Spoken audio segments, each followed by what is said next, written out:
Okay, 3, 2, 1. Oh my goodness. Good morning, good afternoon. Whatever it is for you, I hope you're having a fantastic day. My name is Zach Schaumler. This is Strong Opinion Sports, episode 333.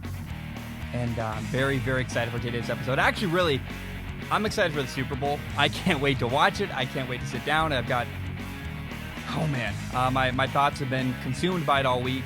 It's been a hard episode to work on, just straight up. I don't know if it's because I know a lot of eyeballs are on it. I don't know what's going on. It's been a weird episode for me where I don't know. I really want to I want to watch the Super Bowl. I don't want to talk about the lead up to the Super Bowl. There's like a bunch of narratives like the Tyreek Hill stories, the Buccaneers player faster than Tyreek Hill. Like, who cares? I don't care. But there's a lot of stuff going on. I'm like, I want to get to the game. And so I'm excited to talk about some of the lead up and share a prediction today. And we'll talk about Hank Aaron as well.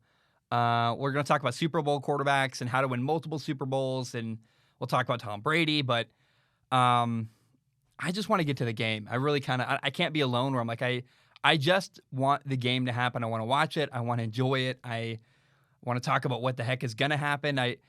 This 2-week break almost gives me too much time to think. Where I'm like, it's too much buildup. I'm like, I want the game to happen. So we'll do Ask Zach at the end of the show. I want to remind you guys, this is 333. I hope I said 333. It's it's early February still. I want you guys to remember this moment. Something really cool and exciting happened in my personal life this week that I can't tell anybody about. And I want to celebrate with you guys in the middle of March. That's probably too much information, but we'll talk about it later down the road. I'm excited to tell you guys about it later. For now, I love you. I appreciate you. For anybody that cares, thank you for hearing that out and come talk to me in March.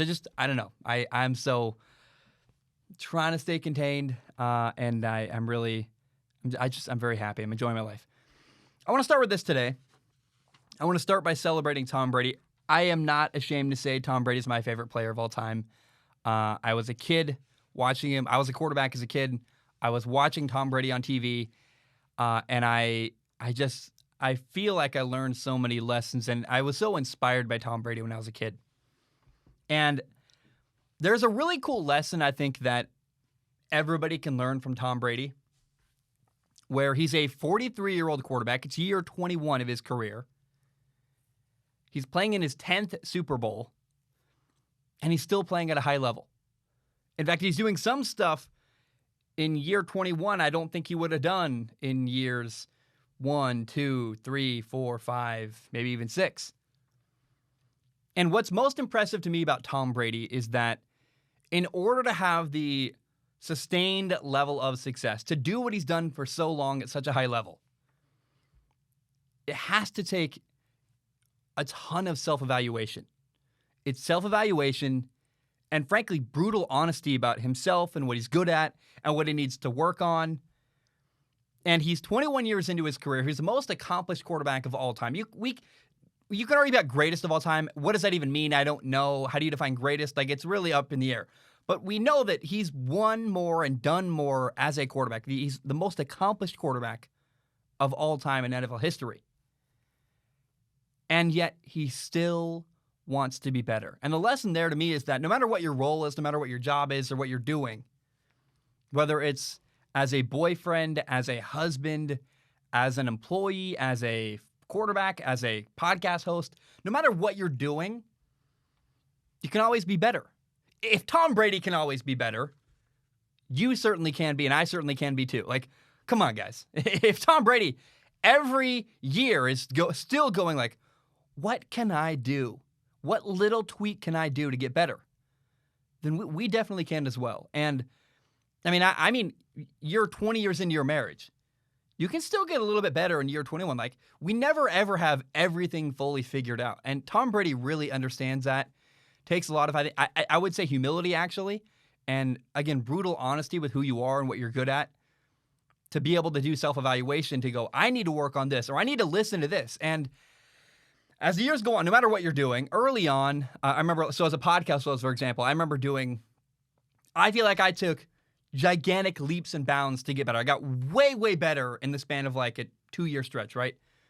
And as the time goes on, my jumps in improvement are getting smaller and smaller. And someday it'll be like I'm just making subtle little tweaks here and there, and like, oh, this little thing or that little thing, or maybe expanding this. And as time goes on, your improvement level amount goes down. You're making subtle tweaks rather than leaps and bounds. And that's still really hard to do. I think I gotta say, man, I am so impressed with Tom Brady being at his point in his career. He's got all the money he could ever want. He's got a beautiful family, a great house. He's very famous. Like, Tom Brady can do anything. And yet he's driven by his love for what he does, but he's also driven by, I think, chasing improvement. And I don't think he does it for anybody other than himself. I don't think Tom Brady really cares what a random person in Michigan thinks about him. I mean, I'm sure he finds it motivating because you got to find some reason to motivate yourself. But Tom Brady really, really is driven by, I want to get better. I know I can throw that out route better. I can be a little bit sharper on this play against cover 2. There are little things Tom Brady knows he can do better, and he's going after that. He's pursuing it. And it's so hard to keep your foot on the gas. It's very easy to go, oh, life's good, man. How about that, this thing? How about that? How about just enjoying your life and relaxing and slowing down? And it's very easy to get complacent. And I really have tremendous respect for Tom Brady, the way he has had tremendous self-evaluation, the way he has really, frankly, stayed humble and stayed chasing what he's doing. And the constant tweaks and improvements and the desire to constantly get better is why Tom Brady's where he is, year 21, in his 10th Super Bowl. I saw a meme today. It said, it was like, everyone saying COVID the meme was, everyone, COVID's not going to stick around very long. COVID's going to be short-lived. And then the picture of COVID was Tom Brady's face saying, oh, we all thought Tom Brady was going to go away a long time ago, and Tom Brady still is around. And we thought COVID is going to go away a long time ago, and unfortunately, COVID is still here. And the reason why Tom Brady's still around is because, again, he's done the work to make it subtly better every year and stick around and make little improvements. And what about my diet? Every aspect of his career, everything he could possibly control, he's found a way to master it or work on it or improve it. And I just find that really, really inspiring to me. And I think everyone can learn from that. No matter what station of life you're in, no matter what you're doing, husband, wife, girlfriend, job, anything, you can always get better. And that's a really, really cool lesson you can learn from Tom Brady. Now, I want to list some names. I've had some names on my mind all week, and I want to share these names. These names have been rattling around in my head all week, and I've been trying to make sense of them. So it goes like Jared Goff, Jimmy Garoppolo, Joe Flacco, Rex Grossman, former Bears quarterback, Nick Foles, and Jake Delhomme, a former Carolina Panthers quarterback. What do they all have in common? They all are quarterbacks who have played in or won a Super Bowl. And by the way, none of them are all-time great quarterbacks. I mean,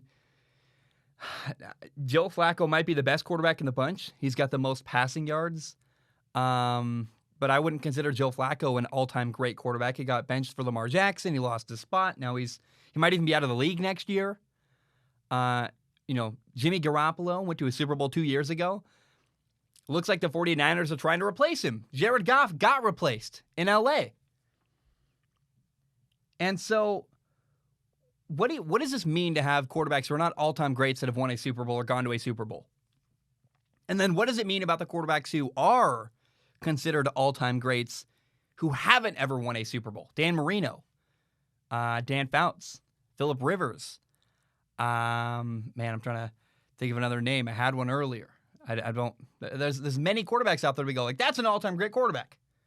Oh, but they didn't win the big game. There's no Super Bowl with that name. What do you do with those guys? How do you make sense of that?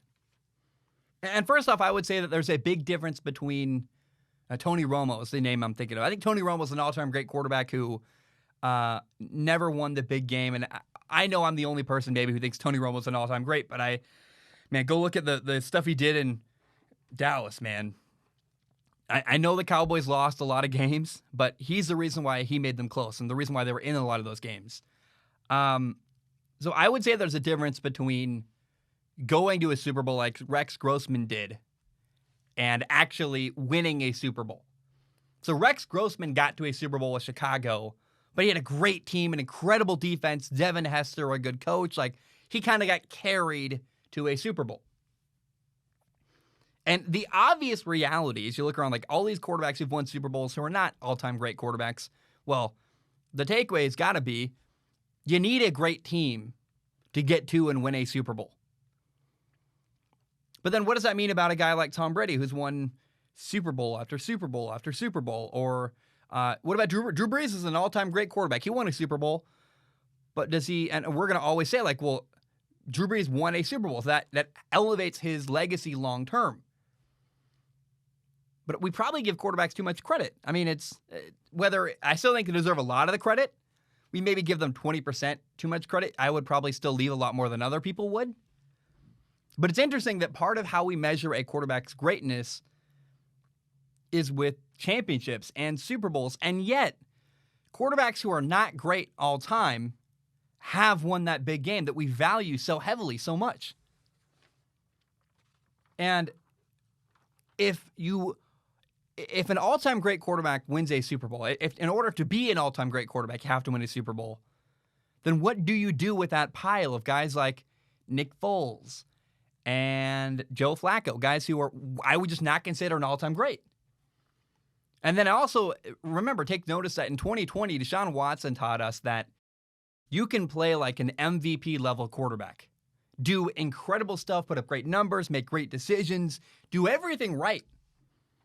But if your team is awful, it doesn't matter, right? Deshaun Watson and the Houston Texans went 4-12 this year. It was terrible. So what do we say about sharing responsibility and who gets the credit and what factors really do lead to a Super Bowl? I think there are three really important things that lead to a Super Bowl. You have a team, a coach, and a quarterback. Roster, coach, quarterback. And to win a Super Bowl, you need two goods and a great. Two of those things need to be good, and one of those things needs to be great at the minimum. And so we'll say that, and to make it clear, the way I'll explain this is that great is 3 points, good is 2 points, okay is 1 point, and below average is 0 points. So that way, if you have a mix of, I'm trying to think, 2 greats and an okay, that still gives you 7 points. It's equivalent to having 2 goods and a great. So when you do the math, you need 7 points to win a Super Bowl at least. 2 goods and a great, or an okay and 2 greats. Does that make sense? I think it does. To me, it makes sense. I'll explain it more. The Chicago Bears in 2006 lost the Super Bowl. They had a great team. That's 3 points. They had Devin Hester, an amazing defense, Brian Urlacher, like great players all over the field. They had a good coach, Lovie Smith. That's 2 points, so that's 5 total. And I think Lovie Smith being a good coach is, he's good. It's generous, but he's good. He failed in college, but I won't hold it against him. However, their quarterback, Rex Grossman, was below average. So that's a great team, 3 points. Good coach, 2 points. Bad quarterback, 0 points. So they had 5 total points. They need 7 to win a Super Bowl. They have a good, a great, and below average. You need 2 goods and a great to win a Super Bowl. You need 7 total accumulative points of between the roster, the coach, and the quarterback. And in 2019, the 49ers, they had great team. Players everywhere. They had head coach Kyle Shanahan. Well, they have a below average quarterback, Jimmy Garoppolo. Jimmy Garoppolo did not play well in that Super Bowl. The 49ers, in fact, a year later now, were looking to replace Jimmy Garoppolo. And they lost that Super Bowl. They didn't have a good quarterback. They had a great team, great coach, 6 points, almost there, but a below average quarterback. And Joe Flacco had a great team and a great coach. So even if Joe Flacco was a okay quarterback, 1 point, he still had 6 points between, great coach, great quarterback. I hope that makes sense to you guys. I know the math is probably confusing people, but great team, great coach, okay quarterback, that still can win a Super Bowl cumulatively. And so the 2017 Eagles, I think, are where this really hits a hard spot. Okay, you have got a great roster, a great team, good players everywhere. Doug Peterson's just fired. I don't feel comfortable calling Doug Peterson a great coach. I think he's a good coach. I know that's controversial to some. I think he shouldn't have been fired. We can debate that all you want.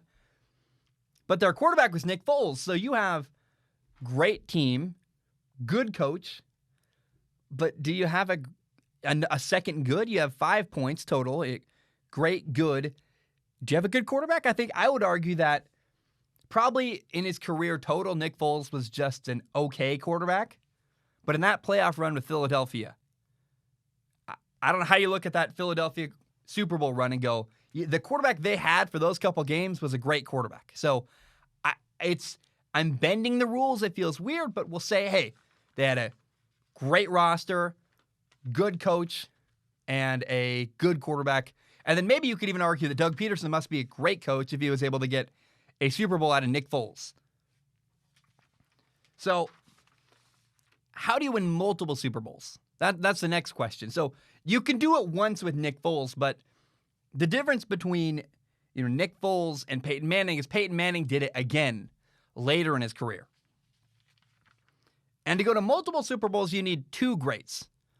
Coach, quarterback, team.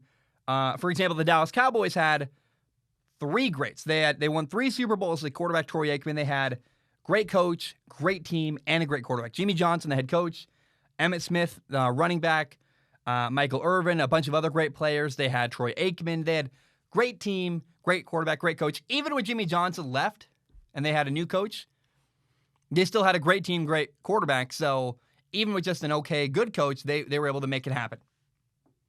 They got another Super Bowl even without their great coach. So you need two greats to win multiple Super Bowls. And I really think people don't understand the difference between winning a Super Bowl one time and then doing it multiple times. How much harder it is to do it again, to win multiple Super Bowls. I'd compare it to a road trip where winning a singular Super Bowl is like it's like a road trip from Seattle to Los Angeles. Straight down the West Coast, it's 1,135 miles. It's a big road trip. I've done it. It's 16 hours. I drove it. I took a nap, but I drove it. It took me 18 hours to go from Seattle to Portland. I guess I went from Portland to LA, but it took me 18 hours to do that with a nap in between. It's a long, long drive. It's like, wow, you went down the whole West Coast. It's impressive. But that's just going to a Super Bowl. Now, winning a Super Bowl is a much more impressive feat, in my opinion. That's like Seattle to New York. That's 2,852 miles over 3 days of driving, probably 3.5 days roughly, if you're really pushing it to 12, 11 hours. So it can be done. You can go from Seattle to New York driving. But it's a hard, long road trip, and it's impressive. And you're probably not going to do it again. I don't know very many people that go, wow, wasn't that so fun driving across the country from Seattle to New York? Let's do it again. Most people don't do it again. You only do it one time in your life, and you go, it was good. Hard to do it again. Now, winning multiple Super Bowls. So if winning a Super Bowl is driving from Seattle to New York, doing it a second time or a third time, that's equivalent to going to the moon. Nobody does that. So few quarterbacks have done that. It's really impressive. You look at here's a list of guys who've won even 2 Super Bowls. And you go, that's crazy. That's not very many guys. And I cannot name a single quarterback who won more than 1 Super Bowl who's not in the Hall of Fame or eventually will be in the Hall of Fame. Like Big Ben isn't in the Hall of Fame, but he's still playing, right? Tom Brady's not in the Hall of Fame yet, but he's still playing. At some point, we know if you win a second Super Bowl, we pretty much all acknowledge that makes you a Hall of Fame quarterback. That's how it works. Again, Nick Foles won a Super Bowl one time. Kind of right place, right time, played great, finished really strong. But it's not going to happen again for Nick Foles. It's not going to happen again for Joe Flacco. That's the difference between Joe Flacco, Nick Foles, and Tom Brady. it's so much harder to do it a second time. It's an even greater accomplishment. But there is one more thing I haven't talked about. I've kind of waited to say this. We've talked about good, we've talked about great, we've talked about winning multiple Super Bowls, and really the question remains, what about the words dynasty and elite? Like, how do you define the New England Patriots? Because that nobody else does what they did. Bill Belichick and Tom Brady combined, they went to 9 Super Bowls together. And that's what happens when you pair an elite coach and an elite quarterback. You go to 9 Super Bowls, you win 6 of them. When you have an elite coach and elite quarterback, the most rare of rare things. Sometimes you get an elite quarterback, sometimes you get an elite coach. You rarely get them together. When you get them together, oh man, special, incredible things happen. And part of what made Bill Belichick elite is he was actually building their rosters. You can say, like, it didn't work. Bill Belichick won 6 Super Bowls. He built that roster 6 times good enough to win a Super Bowl. And if winning a Super Bowl one time is driving from New York to Seattle, winning a second Super Bowl is like going to the moon, then winning 6 Super Bowls, going to 9 is equivalent to going to Mars. Nobody's done it. Nobody will ever do it again. It's incredible. It's unbelievable what Bill Belichick and Tom Brady did together. Now we have Tom Brady without Bill Belichick at a 10th Super Bowl. I think that's got to be a record, I would imagine. And nobody's ever going to do what he's done again. It's incredible how many he's been to. It's an ongoing joke. Like, can you believe Tom Brady is back again? But to me, that's the word elite. That's when you have an elite quarterback. That's the kind of guy who goes over and over and over again and keeps going back and keeps getting back to the well. And when you pair an elite quarterback with an elite coach, you get the rare, unbelievable feat like a unicorn or going to Mars, something that never happens, which is complete dominance by the New England Patriots in the NFL. That's how I would define all that. That's a very nerdy segment, not for everybody. I know that. But I've just been going like, well, how do we measure greatness with Super Bowls a lot of the time? Then how does Nick Foles and Joe Flacco fit in? What about guys that get to Super Bowls like Rex Grossman and Jared Goff? And then how do we explain away? Logically, how do we explain this? And then really, is it a knock against Tom Brady? Like, man, if it really does matter, yeah, you got to have a great team. If a great team can carry Rex Grossman, then could a great team carry Tom Brady to a Super Bowl? I guess probably, but probably not 10 different times. So that is how I would define all that. If anybody cares, I know maybe I'm alone. I'm the only person that thinks about this stuff at night. But I've been really struggling. Like, how do you define? How do you make sense of Jared Goff and Jimmy Garoppolo? And I've been just thinking about this stuff for like a week now, and this is what I came up with. And maybe you love it. Maybe you hate it. Maybe you're angry at me. I don't really care. I just try to make an interesting show, and I found this very nerdy and interesting. And so I love you. I appreciate you. I'm going to take a short break. When I return, we're going to talk about Hank Aaron, and we're also going to make a Super Bowl prediction of sorts. I'm going to tell you how Tom Brady can steal the Super Bowl. All right, we are back. Hope you're doing very, very well. I was thinking about this during the break. I want to share kind of my heart, my thoughts. You guys may or may not know, I'm starting a movie podcast, and it's looking more and more like that's going to start in April, based on equipment and who I'm working with, and having a rotating second chair, so it's not just me. I'm actually talking to another person all the time, and I want to record like 4 or 5 before I start releasing them once a week. That way, I'm way ahead and have a bunch in the can. And really what I'm excited for with that show is I feel like I'm getting really tired in sports with this constant, everything's always an outrage to somebody. Everybody's always super angry.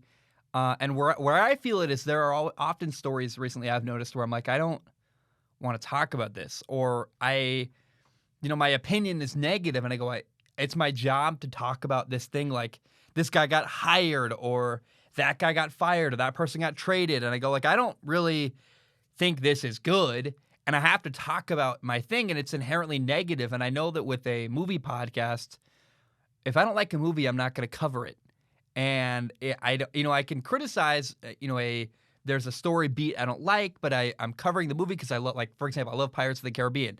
Is it perfect? No, but it's a celebration of Pirates of the Caribbean. That's what the podcast is going to be. Celebrating things I love and having fun. And I feel like I often don't celebrate things I love enough on this podcast. And I don't even know how to do that yet.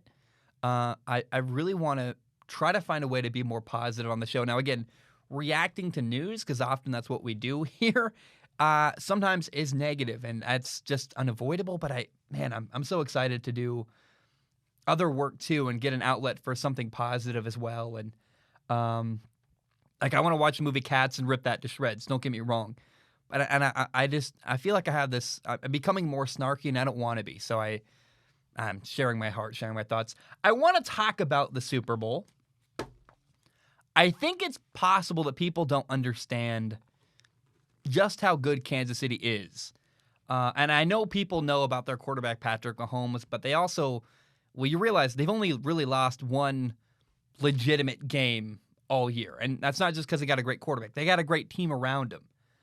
And I know that the Kansas City Chiefs went 14-2, but they rested all their starters in Week 17. They could have won that game if they probably played everybody.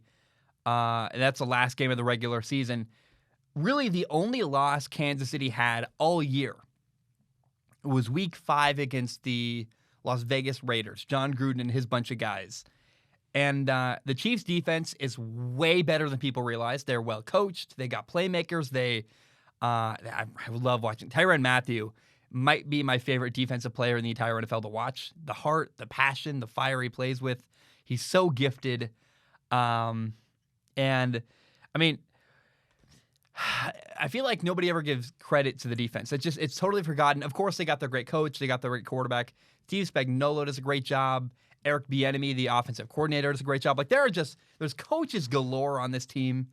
And with Kansas City, when they're on offense, if you're playing defense against Kansas City, you cannot play man coverage. You literally can't. They have Tyreek Hill, the fastest receiver in the league, maybe Scotty Miller. It's up for debate. I think Tyreek Hill, I've seen him play. I watched him beat last year Matt Moore stepped in to play quarterback for the Green Bay Packers, for the Kansas City Chiefs against the Green Bay Packers.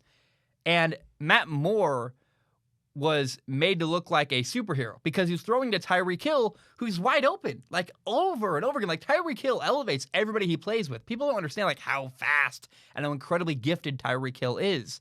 You cannot match up with him one-on-one. Nobody can do it. I am still waiting for the person in the NFL who can stay with Tyreek Hill on that deep crossing route. It's like some people call it a sail route, where you go up and kind of behind the linebackers. You can't cover the guy across the field vertically or even in a straight line in man-to-man coverage. It's impossible. And you can't cover their tight end, Travis Kelce, man-to-man either, because he's too fast to be guarded by a linebacker. A guy's big enough to, guard him physically, can't stay with him.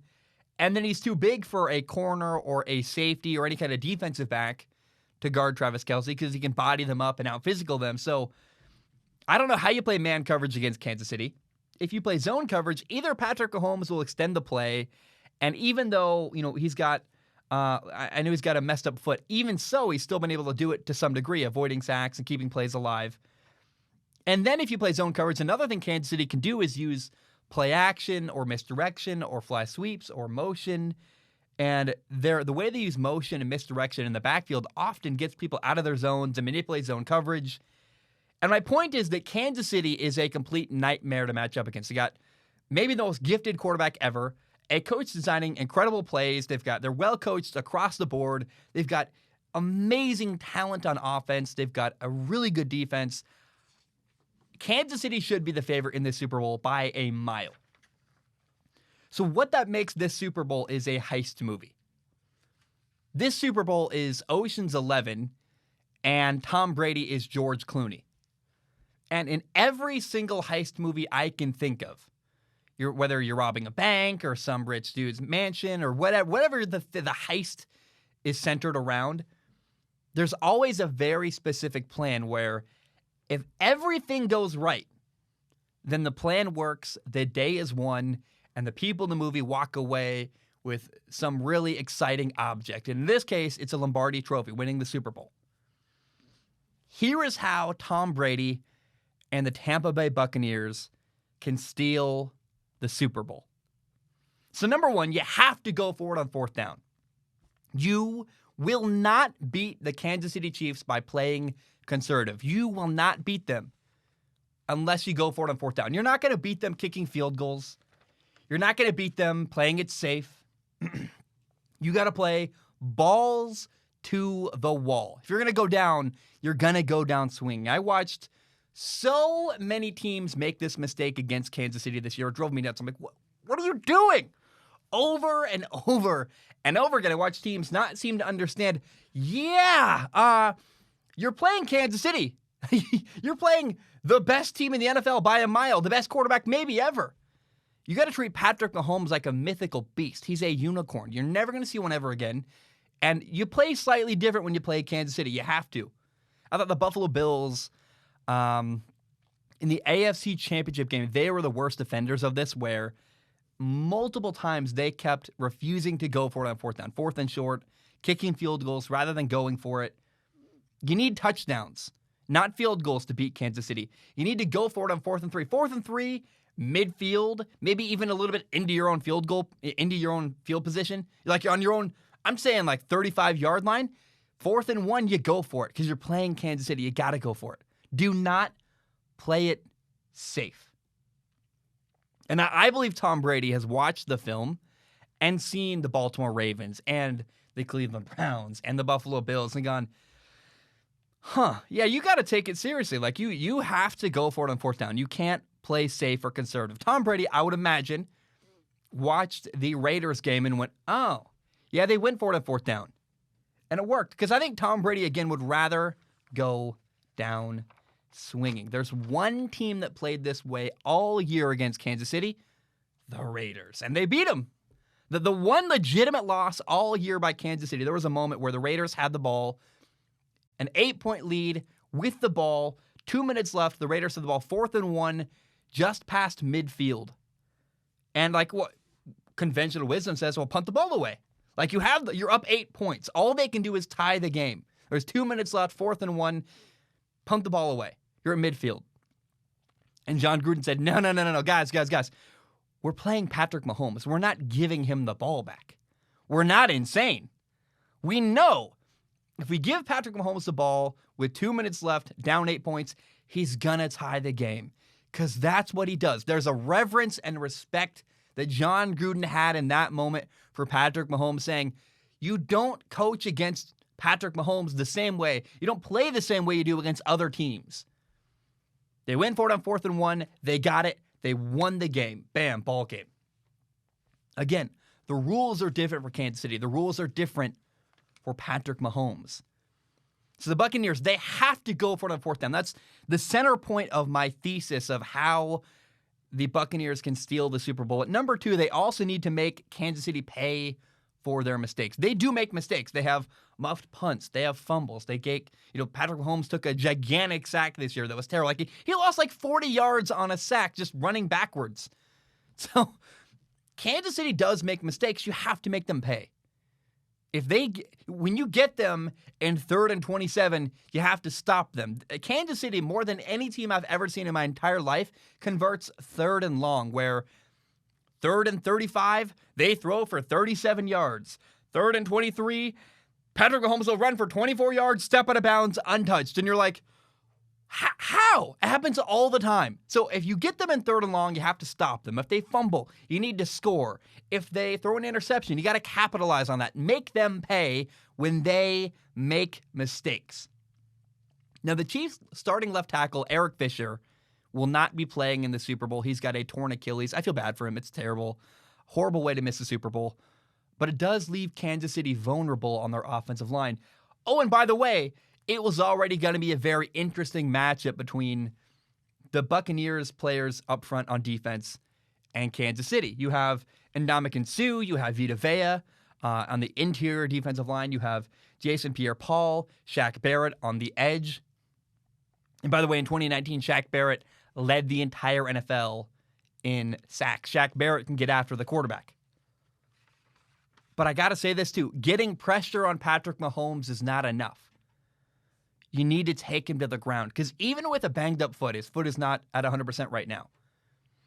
Even with that banged-up foot, Mahomes has still found a way, like he always does, because he has this crazy ability to escape sacks and get away.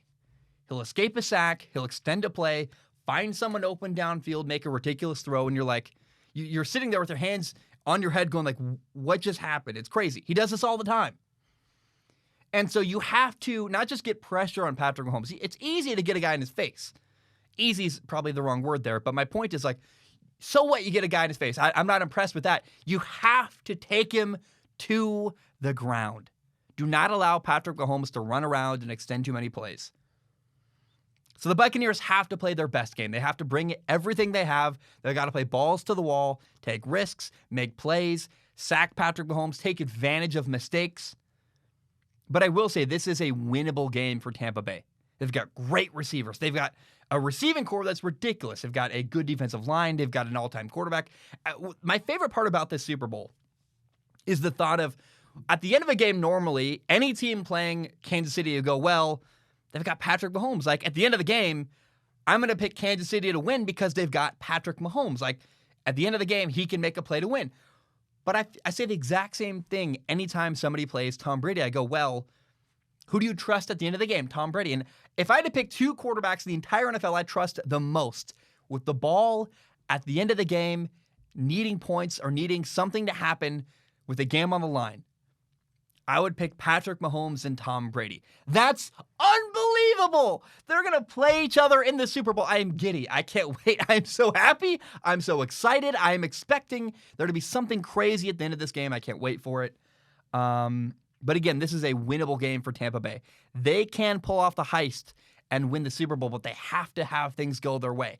They need to make great contested catches. They need to take advantage of mistakes. They need to get pressure and take Mahomes to the ground, and they must not play conservative. They have to go for it on fourth down. It drives me nuts. Every time I watch teams play Kansas City and not go for the fourth down, I go, you don't understand who you're playing. What's going on? Now, I want to make a prediction. I do expect it to be a very close game. Here, it may not correlate, but it is certainly gives me reason to believe that it's going to be a close game. Tom Brady's been to 9 Super Bowls.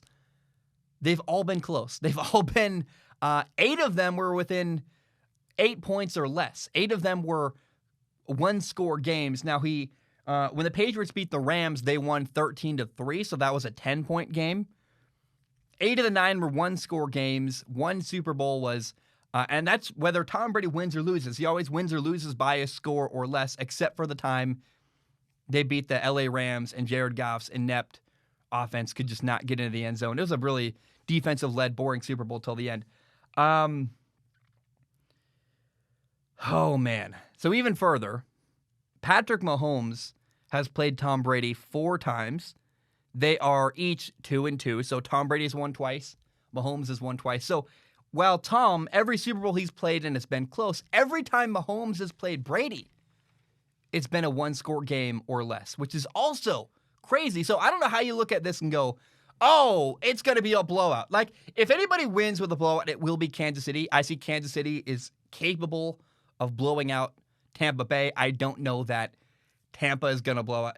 I just don't see a possibility where Tom Brady and Tampa Bay blows out Kansas City. But I'd be shocked if either team won by 40 points. I'd go like, oh, that's just not... We're not going to see a Super Bowl like when Seattle beat the crap out of the Denver Broncos. That's not possible, in my opinion, to see that happen on Sunday. So I'm really excited. It's going to be very, very fun. I want to predict, so I predicted close game. I also want to, just for fun, predict that Patrick Mahomes is going to make some kind of crazy play. That's going to be a highlight that we're going to talk about for a long, long time. Like some kind of crazy behind-the-back, upside-down, through his legs throw that were like, oh my gosh, he was falling to the ground, and he threw it through his legs, underhand, to Travis Kelce, 40 yards, who caught it one hand. Like, something crazy like that's going to happen. It happens, I feel like in every Super Bowl, there's some signature play. I feel like it's a pretty easy prediction that's going to come from Patrick Mahomes in this game, where some crazy highlight's going to happen. We're going to talk about it for weeks. It's going to be on T-shirts and SportsCenter everywhere. Now, another prediction I want to make is that we're going to talk about this Super Bowl for the next 20 to 25 years. This is a very, very meaningful benchmark Super Bowl. It's Patrick Mahomes against Tom Brady. And I really believe this is like having a NBA Finals matchup between Michael Jordan and LeBron James. We never got that matchup in the NBA, but we get that matchup here in the NFL. Tom Brady's going to go down as arguably the greatest quarterback of all time. And my prediction would be that when it's all said and done for Patrick Mahomes, we're going to have the same conversation with him. It's going to be who's greater, Mahomes or Brady. Brady wasn't as talented. Mahomes maybe didn't win as many. Who knows? Who knows what it's going to be? I can't predict the future, but my prediction is that 20, 25 years from now, we're still going to talk about this game, especially when that conversation comes up. Who is the greatest quarterback of all time, Mahomes or Brady? We'll go, well, remember that one time this guy beat that guy in that Super Bowl. End of his career, beginning of his career. We're going to talk about it. We're going to say it was a fair fight, or maybe it wasn't fair because Brady was this age. Like, no matter what happens, there's going to be this conversation about this game for years to come. I apologize in advance. I'll try to keep it at a minimum. But I know that my colleagues around the world that talk about sports, they're all going to talk about it. It's going to be everywhere. Now, you may have seen, this is a story I don't really take any pleasure in talking about. I'm going to say minimal what I have to say and probably not much more. You may have seen that the linebacker coach for Kansas City will not be coaching in this game. You can Google it if you want to. It feels like a distraction, though. This story, to me, is, I don't want to say too much. It's not a rallying point. It's not a feel-good story. Like when, feel-good's the wrong word there, but when LSU had the LSU offensive coordinator in the national championship, the morning of, his daughter-in-law died in a plane crash. And LSU goes, man, that's awful. And they rally around their coach, and they beat the crap out of, I believe it was Clemson. It's been a long time now. I remember they beat the crap out of Oklahoma. And then, yes, I believe it was Trevor Lawrence and Clemson, Joe Burrow, throwing touchdown after touchdown after touchdown, just having a grand old time. And they said, yeah, it was emotional. We were fighting hard. We felt bad for our coach. It was motivating and brought us together. I don't know that this story about the linebacker coach for Kansas City is that way. It's embarrassing, and I think it might throw some people off. Now, another thing to track is, does Tampa Bay start off slow? I know that Tom Brady is going to be very comfortable in a Super Bowl. Kansas City's been in a Super Bowl before. All these players are returning from last year. What about Tampa Bay? Is Mike Evans had a moment where it was very kind of charming and fun. Like, they won the NFC Championship game, and he was running off the field, and they go, oh, the podium's that way. He's like, oh, I'm new to this. Like, Mike Evans has never had a winning season in the NFL in his life. Like, he's like, wow, this is all new. And my point is that maybe people in Tampa might feel very nervous early on. That opening kickoff, pictures everywhere. You always hear about opening kickoff of the Super Bowl is like the most tense, electrifying moment of a guy's career. And it's very possible that the bright lights are going to flash brightly and make somebody nervous early on in the first 5 minutes of the game before people settle in for Tampa Bay. Keep your eye on that. Like, maybe they go 3 and out to start the game, and Tom's like, what the heck's going on? And then people settle in after that. Something like that might happen, but I'm telling you that the story about the Kansas City Chiefs linebacker coach is very sad. It's not a rallying point. I think it's a distraction, and I think that could have some kind of effect on the game for Kansas City in the Super Bowl. Look, this is going to be a fun, competitive, close, entertaining game. Get nachos, get pizza, get wings, whatever the heck you do to enjoy football. I normally start watching games about 30 minutes to an hour after they start because I like to fast forward through the commercials. Not this time. I'm going to sit. I'm going to watch every commercial, everything. I'm going to probably do a list of like the top 10 commercials from the Super Bowl on the show on Monday. And I would be shocked again if anybody won this game with a blowout. Kansas City is the better team in my opinion. But remember, ask yourself, you gave Tom Brady 2 weeks to prepare for the Super Bowl. You think Tom Brady's not going to show up ready to go with a great game plan and a great idea of how to beat Kansas City? Tom Brady's got a plan. He's had 2 weeks to sit, think about it, prepare, get his teammates ready. And Tom Brady does. I talk about him like a coach because he is kind of a coach in Tampa Bay. He was given that role. He was allowed to be the guy directing traffic in Tampa Bay. I think that's huge for him. And I want to see Tampa Bay take risks. They've had time to get ready. If they play conservative, they will lose. You have to play balls to the wall. You have to go for it on fourth down. I've said that so many times in this segment, but it's so important. If they do it, if they go for it on fourth down, they play their best game, Tampa Bay does have a chance to win this game. I cannot wait. It's going to be so much fun. Oh, yeah, by the way, it's in Tampa. It's a home game for Tampa Bay. That's crazy, too. Never happened before. No matter who wins, it's going to be fun. I'll be happy for. I really don't have a.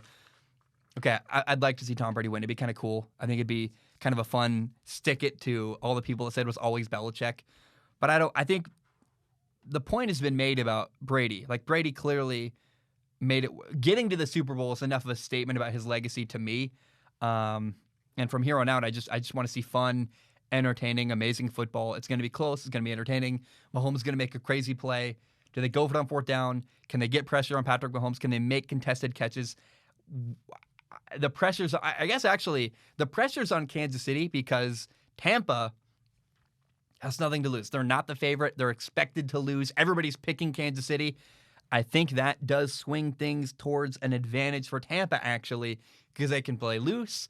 I think Tom Brady prefers to be the underdog, and that's a dangerous place to be. An angry Tom Brady in the Super Bowl who is eager to show, hey, I still got it. You doubted me for years. I'm on the big stage. Let's go. I think that I'm convincing myself maybe I'm going to pick Tampa Bay to win. I can't predict a winner. I have no – like, how can you pick a winner, really? You have no idea. When Jacksonville plays Green Bay, it's an obvious win for Green Bay. There are certain games and certain matchups that are obvious. I don't believe this is an obvious matchup. However, I think I did say like 2 weeks ago, it'd feel irresponsible to pick Kansas City to lose because they're so good. But also ask yourself, does it feel responsible to pick Tom Brady to lose? My hands are tied. I'm not picking a winner here, but my prediction is that it's going to be close and fun, and I cannot wait to watch. Hope you enjoy the Super Bowl. I love you so much. I want you guys to have a great time. It's going to be awesome. Enjoy the Super Bowl on Sunday. Let me shift gears real quick. I got to get my head right for this one. That's a loud slurp. I probably got to cut that, mute that out. Henry Louis Aaron, also known as Hank Aaron, died on January 22nd, 2021, about 2 weeks ago now, at the age of 86 years old. I was ashamed, actually, because Hank Aaron died, and it was a bit of a wake-up call for me where I realized I knew his name, and I knew that Hank Aaron was a legend. Like, I had a book, I'm pretty sure, like a picture book of Hank Aaron talking about home runs and kind of like a poem book of legendary stuff. But I didn't know why Hank Aaron was a legend, and I was very embarrassed. I was like, this guy died. I feel like I should say something. I don't know what to say. I don't have anything meaningful to add to the conversation. I know nothing about Hank Aaron. And I was ashamed. Like, that's really embarrassing. I'm a sportscaster. And I realized it's unacceptable, like how little I knew about Hank Aaron. And so in this topic, I want to celebrate Hank.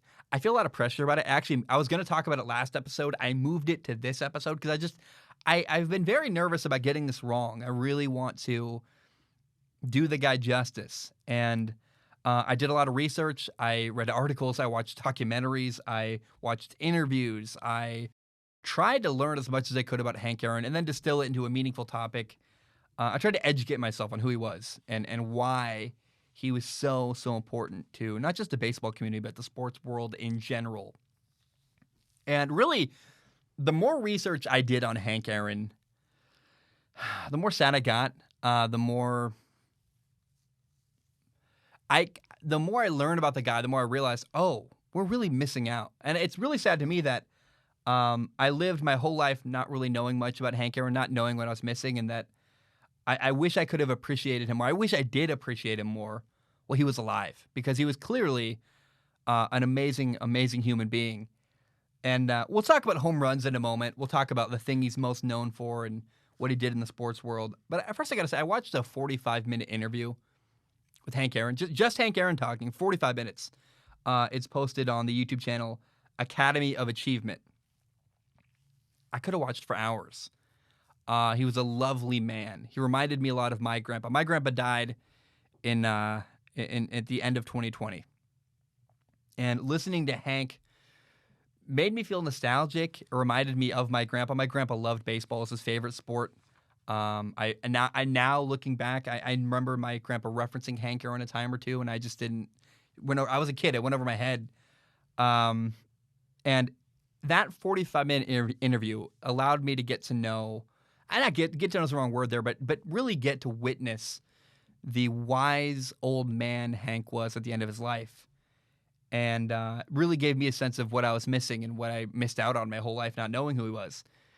And so let's just kind of bring it out there. Hank Aaron's biggest and probably most famous thing is that he broke Babe Ruth's home run record. So for a while, Hank Aaron was the Major League Baseball all-time leader in career home runs. He had 755 in his career. He had 715 to break the record. I actually watched the video of Vin Scully making the call when Babe Ruth when Hank Aaron hit the game-winning home run, or this, what am I even saying? The record-breaking home run in Atlanta, Georgia. And I think what's sad, though, is that, you know, he broke the home run record. He was a career all-time leader in home runs in Major League Baseball.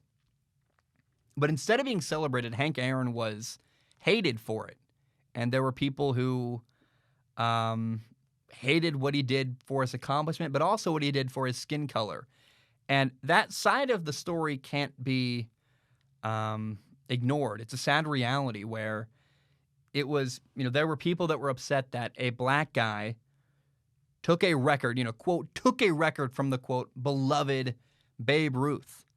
And Babe Ruth is an icon, a figure, and for racist people who, you know, I think it would have been hard for people who love Babe. I don't know. I can't really. It's hard to separate out because I can't tell you what would have been because we don't know what would have been. What we know is that Hank Aaron broke the record and he wasn't embraced. He wasn't celebrated. He wasn't appreciated. There was anger. There were people that were mad at him and didn't like him for it, and were bothered that he did that. Like as if he did something to them, which is complete nonsense.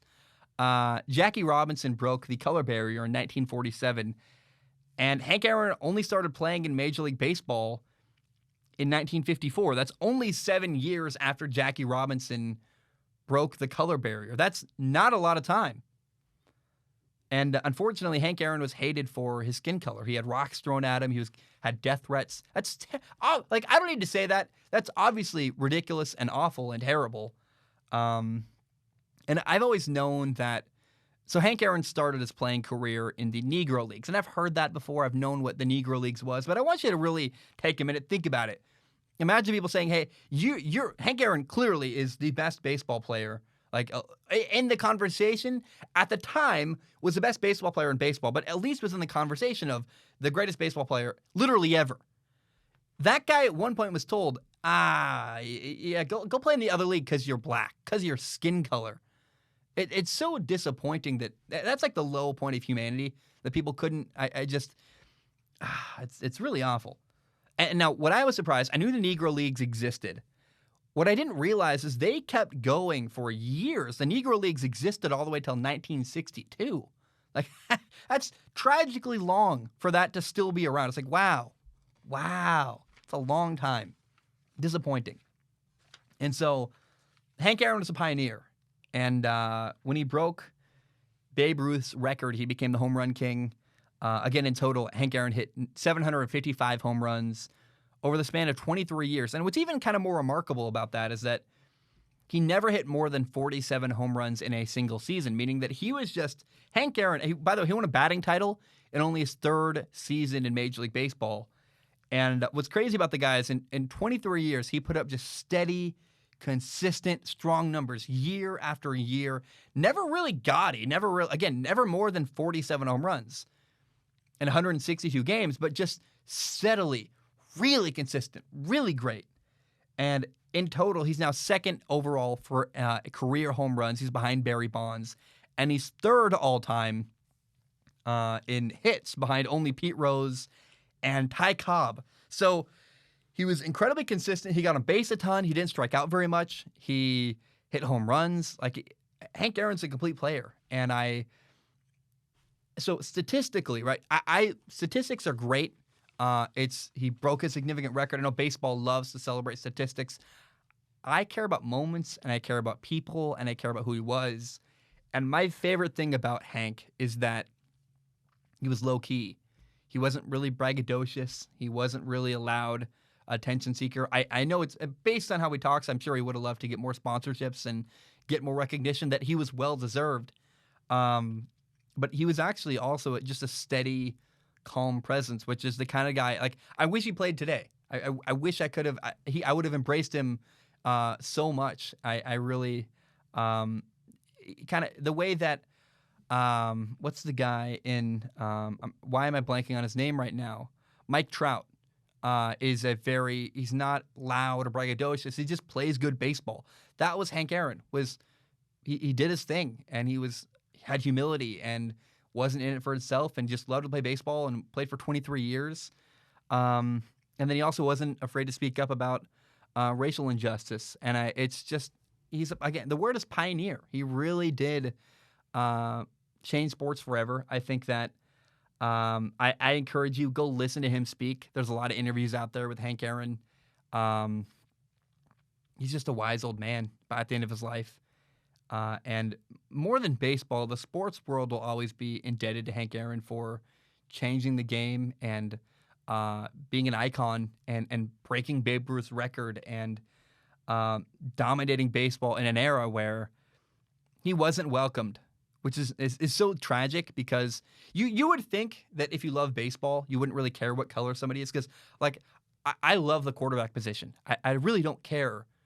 Black, white, red. You could be an alien. If you play good quarterback play, I'll go, wow, that's amazing. Because I really respect high-level play and competition. And it's sad that back then, and even there are still people now that can't separate out a person from their skin color, which is just stupid to me.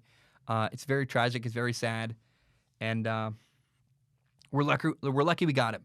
I poured myself a shot. I've never, ever done this on the show. I probably never will again, but it felt fitting. I was just like, I want to raise a glass to Hank Aaron, a guy who was a pioneer, who was incredible, and who broke the home run record, was the home run king for a while, and was a steady force who I think is underappreciated. I mean, like, it's crazy to me I didn't know his story.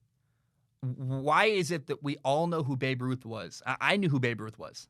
And maybe that's because I'm a white guy from I grew up in the inner city. I was homeless, but it doesn't really matter.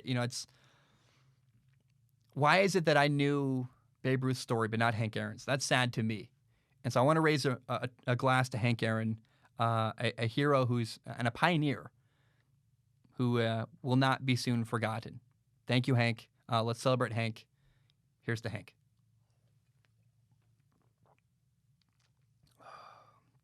Vodka, that's all I had. I almost never drink. But that's the Hank. Maybe I could have done water, but I don't know. I'm gonna take a short break. When I return, we'll do Ask Zach, and we'll end the show. Guys, I love you. I appreciate it. You know what? Actually, I'm gonna stay with it. In a weird way, it does clear out your everything. The alcohol does. It works very well to, like, just clear you all out. Makes you feel, I don't know. My throat feels great, actually. I think it's well known. I've got a lot of throat and nose issues. I can't breathe out my nose. I can't smell out my nose. It's very frustrating. It's an ongoing, some kind of problem. I've had it for like 3 years. I want to shift gears. I want to do Ask Zach. It's time for Ask Zach, my favorite part of the show. It's where, in case you don't know, you go to patreon.com/Zach Schaumler. You give $1 a month. You can give more if you want to. Please do. It literally helps pay my rent. But for $1 a month, you have access to submit questions on Patreon. Now, if you submit a question, I do not guarantee to read your question on the show. My only guarantee is I look at every single question and submission with my eyeballs. I pick the top couple to read at the end of the show. And I want to start today with Eber, or Eber. I'm going to say Eber. Eber writes and says, Zach, thanks for looking at this with your eyeballs. You talk quite a lot about teams with bad ownership. Recently, it was Houston with the Texans. In the past, you've referenced Washington and Cincinnati, if I remember correctly. If you became the owner of one of these franchises, let's say the Texans, what would you change in order to turn things around? So I think, what do they all have in common? Houston, Washington, until maybe the Ron Rivera era. I think Washington does appear to be making changes. And Cincinnati, the key thing they all have in common is meddling ownership. So let me say this at first. I thought that it was a really impressive moment when Washington cut Dwayne Haskins, their quarterback. The owner in Washington really, really liked Dwayne Haskins, and so it's kind of a test of the coach wants to get rid of him. Does the owner step in and keep him or not? We'll find out. And that was a moment where, we really learned, hey, okay, Dan Snyder is allowing Ron Rivera to have complete control of the roster and cut the guy he doesn't like as a believer, and that's a huge deal. And so, I don't want to say if I was an owner, because I think it'd be hard for me not to want to involve myself to some degree, like meeting quarterbacks and talking to quarterbacks, and because I love the quarterback position, and it'd be hard for me. But I know that the way I'll answer this is that the majority of NFL owners need to just get out of the way. Even me probably should just hire somebody. I can interview quarterbacks. I wouldn't draft a quarterback, for example, I didn't feel good about. But you can convince me why you like a guy too. And if I meet, I guess I'd want to be in the room, but I don't know everything about football. And you have to hire people who know what they're doing and know better than you. And we've seen that, like the Bengals, for example, the ownership there has a hard time letting go of control and just hiring good people to do good work and financially support their team. It's the same problem with Houston, where Houston's ownership is just too involved. And if you have an owner who's not a football guy making football decisions, it's not good. I mean, that's why you hire a general manager. That's why you hire a head coach. That's why you hire football people who've been studying the game and know the game for years. And the hubris of all these owners to say, their ego gets in the way and they say, well, I want to make decisions. Well, no offense, but that's why you hired people you did. So ownership's got to get out of the way most of the time. Hire smart people, take a step aside, and let the football people you hired do their job. Landon writes in and says, Zach, what's your favorite horror movie? Now, favorite's a weird word there. I don't know that favorite's the right word. What's my... Because I don't like horror. It terrifies me. But I will say I do have great reverence. I do weirdly, I guess, enjoy watching them sometimes. So favorite, meaning my most memorable, meaning the one I would watch the most. When I do a podcast, this will be the first horror movie we talk about. My buddy Elijah and I will do it. We saw it in theaters together. I am not ashamed to say we were like holding each other. We were terrified. It was horrifying. Actually, you know what? I'm going to give an honorable mention first. So one of the scariest movies I've seen in my entire life was The Grudge, where there's a scene where they're in the shower and you're showering, your hands in the back of your hair, and the monster comes out of the back of the lady's hair while she's showering. And you're vulnerable. It's on the back of your head in the shower. That always haunted me. I'd be terrified to shower. Mirrors are creepy too, like mirror stuff where you look in the mirror and the mirror smiles back at you. That always kind of got me and made me feel creepy. But the scariest movie I've ever seen and maybe most memorable, creepiest, maybe that makes it my favorite, I don't know, is Hereditary.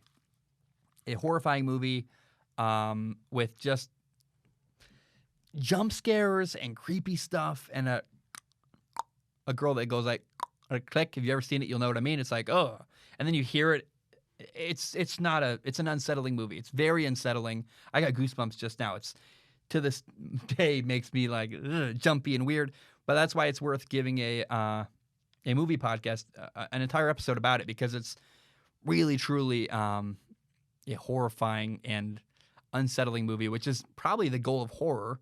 And it's certainly what a horror movie can do more than anything else is make me glued to the screen, like just locked in. I gotta watch every moment because I'm afraid if I look away, something even worse is gonna happen.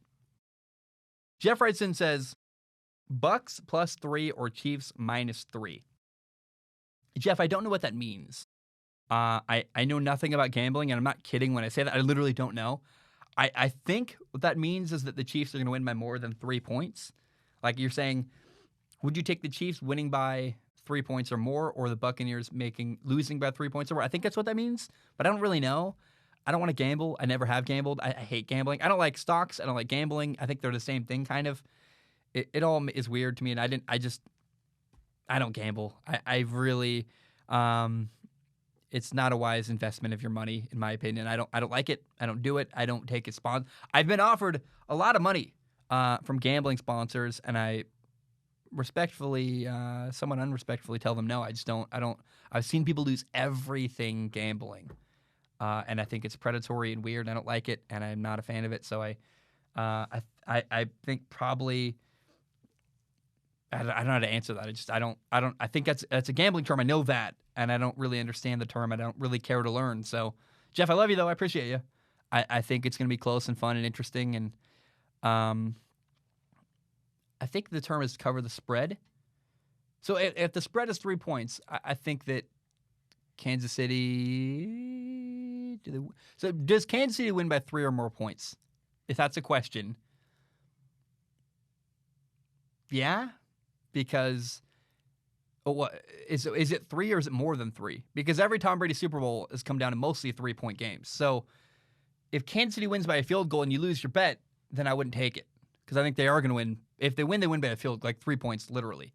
I don't think they win by like 2 or 1 point. That doesn't really make sense. So, yeah, I don't know. I don't understand gambling. I hate it.